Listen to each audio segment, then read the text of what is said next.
ಈಗ ಸೋನು ನಿಗಮ್ ಅವರು ಈ ಹಿಂದೆ ಕೂಡ ಕನ್ನಡದಲ್ಲಿ ಹಾಡು ಹೇಳಲ್ಲ ಅನ್ನುವಂತಹ ಒಂದಷ್ಟು ಸುದ್ದಿಗಳಾಗಿತ್ತು.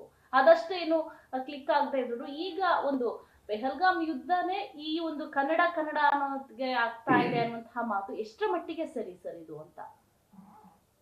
ಸೋನು ನಿಗಮ್ ಅವ್ರನ್ನ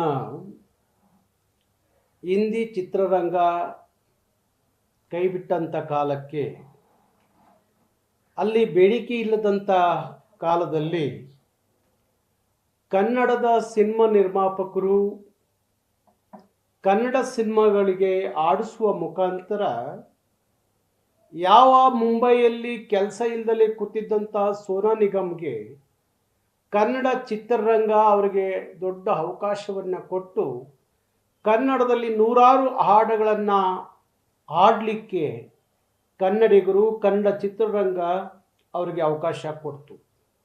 ಇವತ್ತು ಕರ್ನಾಟಕದಲ್ಲಿ ಸೋನು ನಿಗಮ್ ಅವರಿಗೆ ಕನ್ನಡದ ಅಭಿಮಾನಿಗಳು ಅವರ ಹಾಡುಗಳನ್ನು ಕೇಳುವಂಥ ಲಕ್ಷಾಂತರ ಅಭಿಮಾನಿಗಳಿದ್ದಾರೆ.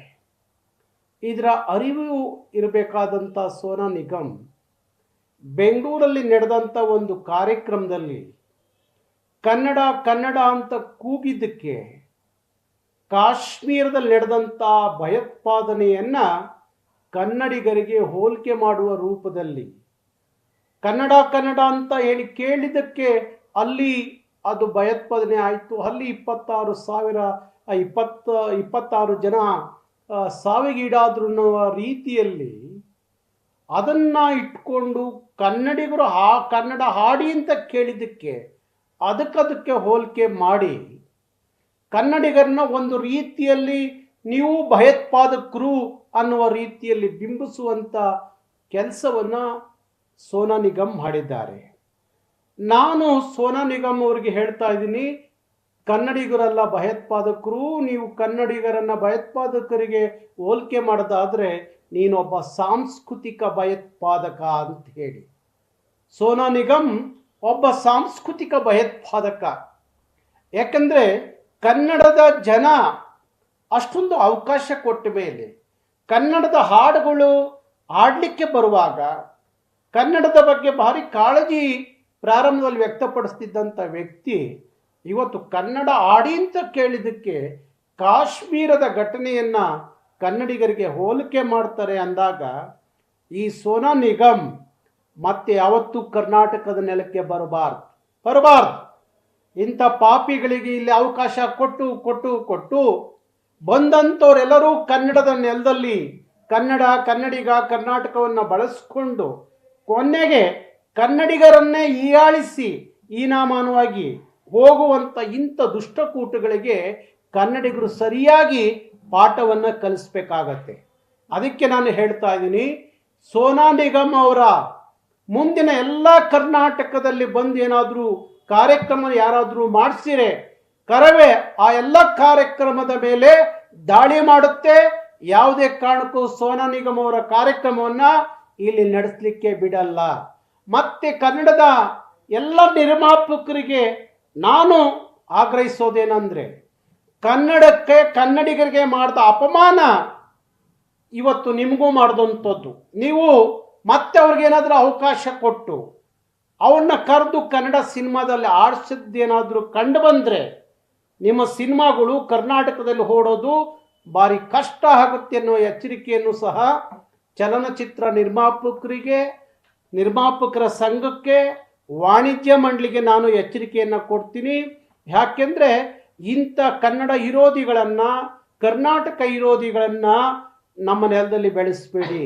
ಇವತ್ತು ಕನ್ನಡದಲ್ಲಿ ಅಗಾಧವಾದಂಥ ಗಾಯಕರಿದ್ದಾರೆ. ಇವತ್ತು ಸಾವಿರಾರು ಮಕ್ಕಳು ಇಡೀ ಜಗತ್ತಿನ ಅನೇಕ ದೇಶಗಳಲ್ಲಿ ಹೋಗಿ ಹಾಡ್ಬಿಟ್ಟು ಬರುವಂಥ ಪ್ರತಿಭೆಗಳು ಕನ್ನಡದಲ್ಲಿದ್ದಾರೆ.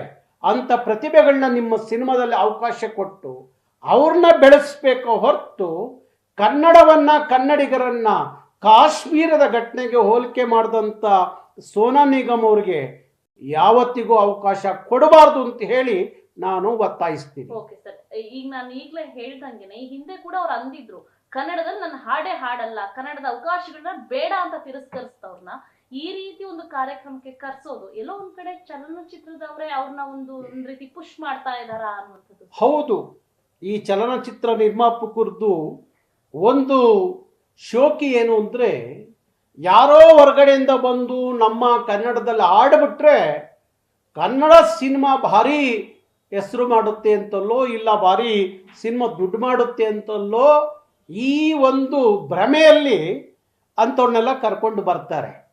ಇವತ್ತು ನನಗೆ ಗೊತ್ತಿರೋ ಪ್ರಕಾರ ಎಂತೆಂಥ ಕನ್ನಡದ ಗಾಯಕರಿದ್ದಾರೆ, ಕನ್ನಡದ ಮಕ್ಕಳಿದ್ದಾರೆ ಅಂದರೆ, ಇವತ್ತು ಸೋನಾ ನಿಗಮ್ಗಿಂತಲೂ ಅದ್ಭುತವಾಗಿ ಹಾಡುವಂಥ ಗಾಯಕರು, ಪ್ರತಿಭೆಗಳು ಇಲ್ಲಿ ಅಗಾಧವಾಗಿ ಕರ್ನಾಟಕದ ನೆಲದಲ್ಲಿ ಇವತ್ತಿನ ಕಾಲಕ್ಕಿದ್ದಾರೆ.